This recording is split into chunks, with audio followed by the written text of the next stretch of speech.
Será que não é do coelho? Acho que é. Será que o coelho veio aqui? A hora que a gente não tava?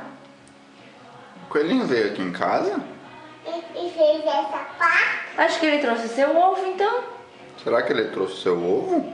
andando nessa parte. É, venha, vamos ver onde ele foi. Onde que ele foi? Foi aqui. Aqui dentro. Vem, abre então. O que será que ele fez? Será que deixou alguma coisa aí dentro? Acho que deixou. Vamos ver. Abre a porta. Aqui. Procura.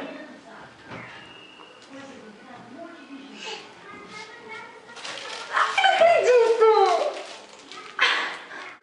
Quem que trouxe? Coelhinho da Páscoa. Será que ele já foi embora? Acho que foi. Vamos abrir? Vamos. Onde que abre? Eu acho que o coelho chegou.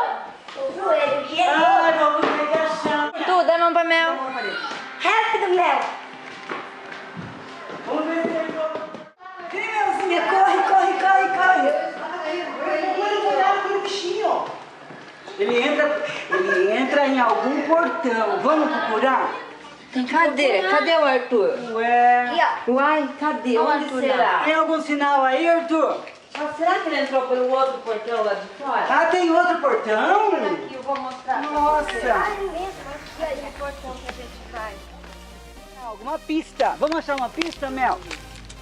Uma pena. Eu acho que o coelho matou um frango pra comer, então. Vamos ver? Aqui, frango. Vai. Olha lá. Gente, eu tô vendo a pegadinha. Peraí, Arthur. Espera a Mel, dá a mão pra ela, tu. Um ovo. Dá a mão pra Mel, ela vai ficar com medo.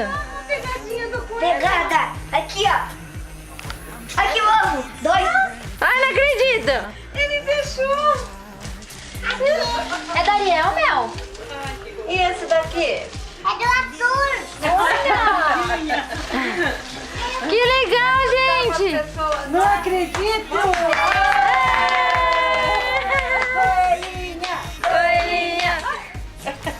Vai mostrar lá pra Bia. Ô, Mel, era o que você Até queria? você, Arthur, o coelho achou você aqui? Ele sabia que você vinha aqui. Sabia que você vinha.